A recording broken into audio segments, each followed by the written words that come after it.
ಇಂದೇ ಡೌನ್ಲೋಡ್ ಮಾಡಿ ಮತ್ತು ನಿಮ್ಮ ನೆಚ್ಚಿನ ಶೋಗಳನ್ನು ಆನಂದಿಸಿ.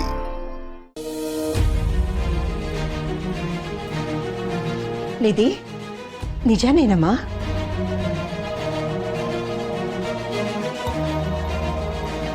ನಿಧಿ, ಈಗಲಾದ್ರೂ ಹೇಳು, ಆ ಹುಡುಗ ಯಾರು ಅಂತ. ನಿಧಿ ಮನ್ಸಲ್ಲಿ ಬೇರೆ ಯಾವ ಹುಡುಗ ಇರೋಕ್ ಸಾಧ್ಯ? ಇವ್ರು ಯಾಕೆ ಹೀಗೆ ಹೇಳ್ತಿದ್ದಾರೆ? ನಿಜನೇ ಆಗಿರುತ್ತೆ ಬಿಡಿ. ಅಕ್ಕನ್ ಚಾಳಿ ತಂಗಿಗ್ ಬರದೇ ಇರತ್ತಾ? ಆದ್ರೆ ನಿಧಿ, ನಿಮ್ ಹುಡ್ಗಂಗ್ ಹೇಳ್ಬಿಡು, ತಾಳಿ ಕಟ್ಟದೆ ಓಡ್ ಹೋಗಾಗಿಲ್ಲ ಅಂತ. ನನಗೆ ಯಾಕೋ ಅವನು ಬೇರೆಯವ್ರನ್ನ ಬಿಟ್ಟು ಓಡ್ ಬಂದಿರೋನು ಅಂತ ಅನಿಸ್ತಿದೆ. ಸಂಜಯ್, ಇನ್ನೊಬ್ರಿಗೆ ನೋವಾಗ ರೀತಿ ಯಾಕೆ ಮಾತಾಡ್ತೀರಾ? ಯಾವಾಗ ಏನ್ ಮಾತಾಡ್ಬೇಕು ಅಂತ ಗೊತ್ತಾಗಲ್ವಾ ನಿಮ್ಗೆ? ಮರ್ಯಾದಿಂದ ಆಚೆ ಹೋದ್ರೆ ಸರಿ, ಇಲ್ಲ ಅಂದ್ರೆ ನಿಮ್ಗಳನ್ನ ನಾನೇ ಕುತ್ಕೆಡ್ತು ಆಚೆ ತಳ್ಬೇಕಾಗತ್ತೆ. ನಡಿಯೇ, ಇಷ್ಟಾದ್ಮೇಲೂ ನಿಂತ್ರೆ ಮಂಗಳಾರತಿ ಆಗುತ್ತೆ. ಸಾಕು ಸಾಕು, ನಡಿ.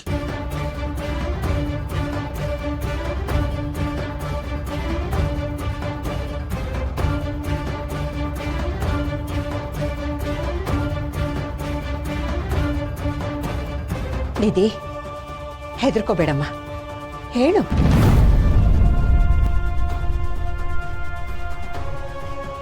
ದೇವ್ರೆ, ಎಲ್ರೂ ಹೀಗೆ ಒತ್ತಾಯ ಮಾಡಿದ್ರೆ ಆ ಹುಡುಗಿ ಏನು ಉತ್ತರ ಕೊಡಬೇಕು? ಕರ್ಣ ಆದ್ರೂ ಏನ್ ಮಾತಾಡೋಕ್ ಸಾಧ್ಯ ಇವಾಗ? ನೀನೇ ದಾರಿ ತೋರ್ಸಪ್ಪ.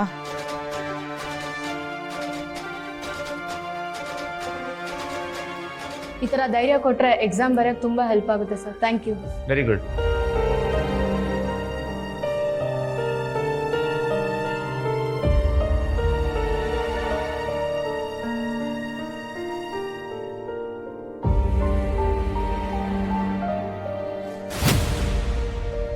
ಜಾಸ್ತಿ ವರಿ ಮಾಡಬೇಡಿ, ಎಲ್ಲ ನಿಮಗೆ ಗೊತ್ತಿರೋದೇ ಇರೋದು.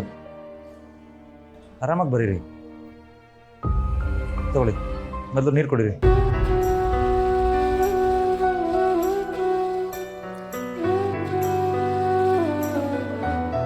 Thank you sir. ಯಾಕೆ ಸುಮ್ಮನೆ ಟೆನ್ಷನ್ ಮಾಡ್ಕೋತೀರಾ? ಬರೀರಿ.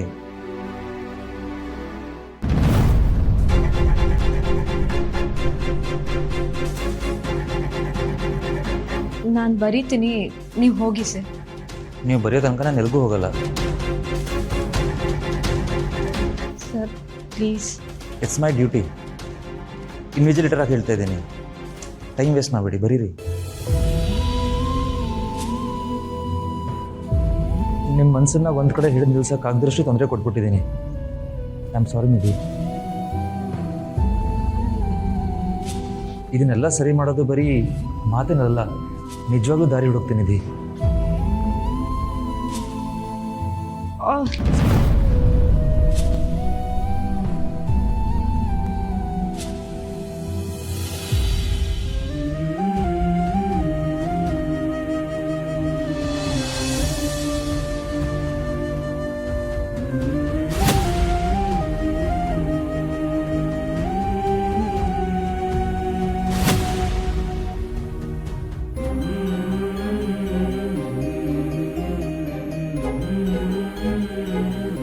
ತಗೊಳ್ಳಿ, ಈಗ ಬರೀರಿ. Thank you sir.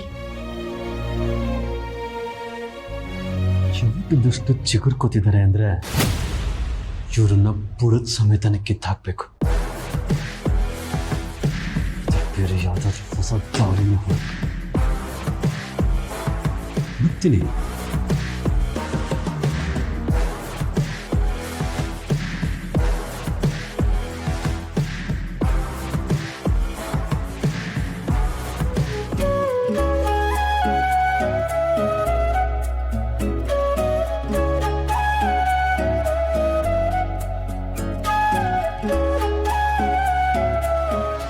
ಅಮ್ಮ, ಸಮಾಧಾನ ಮಾಡ್ಕೊಳ್ಳಿ, ಮೊದಲು ನೀರು ಕುಡೀರಿ.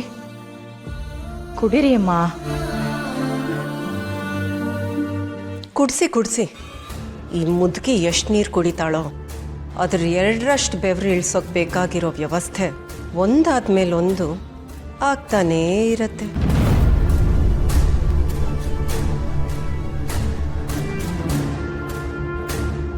ನಿಮ್ಮ ತಲೆಯಲ್ಲಿ ಏನು ಓಡ್ತಿದೆ ಅಂತ ನನಗೆ ಚೆನ್ನಾಗಿ ಗೊತ್ತು. ಆದರೆ ಎಲ್ಲ ನಮ್ಮ ಕೈಯಲ್ಲಿ ಇರಲ್ಲ ಅಲ್ವಾ? ಗಿಣಿಗೂಡ್ಗೆ ಗಿಡ್ಗ ಬರಬಾರ್ದು ಅಂತ ಕಣ್ಣಲ್ಲಿ ಕಣ್ಣಿಟ್ಕೊಂಡು ಕಾದವಳು ನಾನು. ಆದರೆ ನನಗೊಂಚೂರು ಗೊತ್ತಾಗ್ದೆ ಆ ಗಿಡ್ಗ ಗಿಣಿಗೂಡ್ಗೆ ಹೊರಟೋಯ್ತಲ್ಲ ಮಾಲ್ತಿ. ಇವಳು ಹೀಗೆ ಮಾಡ್ತಾಳೆ ಅಂತ ನಾನು ಕನಸು ಮನಸ್ಸಲ್ಲೂ ಅನ್ಕೊಂಡಿರ್ಲಿಲ್ಲ. ನಾನು ಹೀಗೆ ಹೇಳ್ತಾ ಇದ್ದೀನಂತ ತಪ್ಪು ತಿಳ್ಕೊಬೇಡಿ. ಆದರೆ ನೀವು ಯಾಕೆ ಪ್ರೀತಿಸೋ ಹುಡುಗನ್ನ ಕೆಟ್ಟವನು ಅನ್ನೋ ತನಾನೇ ನೋಡ್ತೀರಾ? ಅವಳು ಒಳ್ಳೆ ಹುಡುಗನ್ನೇ ಆರಿಸ್ಕೊಂಡಿರ್ಬೋದಲ್ವಾ? ಇರ್ಬೋದು. ಆದರೆ ದೊಡ್ಡವಳು ಈಗಾಗಲೇ ಒಬ್ಬನ್ನ ನಂಬಿ ಮೋಸ ಹೋಗ್ಬಿಟ್ಟಿದ್ದಾಳಲ್ವಾ? ಇವಳು ಬಾಳಲ್ಲೂ ಹಾಗೆ ಆಗ್ಬಿಟ್ರೆ ಏನ್ ಮಾಡೋದು ಅನ್ನೋ ಭಯನೇ ಅಲ್ವಾ ಮನ್ಸಿಗೆ ಮೊದಲು ಬರೋದು. ದೇವ್ರೆ, ನನ್ನ ಗಂಡ ಮಾಡಿರೋ ಅನ್ಯಾಯ ಎಷ್ಟೆಲ್ಲ ಅನಾಹುತಕ್ಕೆ ದಾರಿ ಆಗ್ತಿದೆ ಅಂತ ಕಾಣ್ತಿದ್ಯಾ ನಿನಗೆ? ಅವತ್ತಂತೂ ಆಗೋ ತಪ್ಪನ್ನ ನೀ ತಡಿಲಿಲ್ಲ. ಆದರೆ ಇವತ್ತು ಇನ್ನೇನೋ ದೊಡ್ಡ ತಪ್ಪಾಗಿ ಸರಿ ಮಾಡ್ಕೊಳ್ಳೋಕೆ ಉಳ್ದಿರೋ ಅವಕಾಶಗಳನ್ನೂ ಕಿತ್ಕೋಬೇಡಪ್ಪ. ಆದರೆ ಇವಾಗಿನ ಮಕ್ಕಳಿಗೆಲ್ಲ ಇದು ಮಾಮೂಲಿ ಅಲ್ವಾ? ನಮಗೆ ಭಯ ಅನ್ನೋ ವಿಷಯ ಅವ್ರಿಗೆ ಸಾಮಾನ್ಯ ಆಗಿಬಿಟ್ಟಿದೆ. ನೀವು ನಿತ್ಯ ವಿಷಯದಲ್ಲಿ ಕೆಟ್ಟದಾಯ್ತು ಅಂತ ಯೋಚಿಸೋದ್ರಲ್ಲಿ ಯಾವ ತಪ್ಪು ಇಲ್ಲ. ಆದರೆ ಈಗ ನಿಧಿ ಮನಸ್ಸಲ್ಲಿರೋ ಹುಡುಗ ಯಾರು ಅಂತ ತಿಳ್ಕೊಳ್ದೆ ಭಯ ಪಡ್ತಿದ್ದೀರಲ್ಲ, ಅದರಲ್ಲಿ ಏನು ಅರ್ಥ ಇದೆ? ಭಯ ಪಟ್ಕೊಳ್ಳೋದು, ಯೋಚನೆ ಮಾಡೋದು ಬಿಟ್ರೆ ನನಗೆ ಬೇರೆ ಯಾವ ದಾರಿ ಇದೆ? ನಿಧಿ ಮನಸ್ಸಲ್ಲಿರೋ ಹುಡುಗ ಯಾರು ಅಂತ ಮೊದಲು ತಿಳ್ಕೊಳ್ಳೋಣ. ಅವಳು ಹೇಳ್ದೇ ಇದ್ರೆ ಬೇಡ, ನಾವೇ ಸ್ವಲ್ಪ ತಲೆ ಖರ್ಚು ಮಾಡಿ ಹುಡ್ಕೋಣ. ಅವನು ಒಳ್ಳೆ ಹುಡುಗ, ಅವನ ಮೇಲೆ ನಂಬಿಕೆ ಇಡ್ಬೋದು ಅಂತ ಗೊತ್ತಾದ್ರೆ ಎಲ್ಲ ಸರಿ ಹೋಗುತ್ತೆ. ಏನಂತೀರಾ? ಅಯ್ಯೋ, ಯಾವ ಮಾತು ಆಚೆಗೆ ಬರಬಾರ್ದು ಅಂದ್ಕೊಂಡ್ನೋ ಅದೇ ಆಡ್ತಿದಾರಲ್ಲ. ಅಲ್ಲಮ್ಮ, ನಿಧಿ ಏನು ಸಣ್ಣ ಹುಡುಗಿ ಅಲ್ಲ. ಅವಳು ಪ್ರೀತಿಸ್ತಿರೋ ಹುಡುಗನ ಬಗ್ಗೆ ಅವಳ ಹತ್ರ ತಿಳ್ಕೊಳ್ದೇನೆ ನಾವು ಇನ್ನೊಬ್ರ ಹತ್ರ ತಿಳ್ಕೊಂಡ್ರೆ ತಪ್ಪಾಗಲ್ವಾ?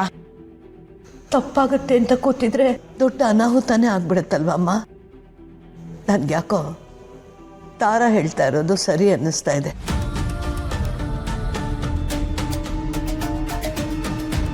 ಅಮ್ಮ, ನಿಧಿನು ನಮ್ಮನೆ ಮಗಳೇ ತಾನೆ.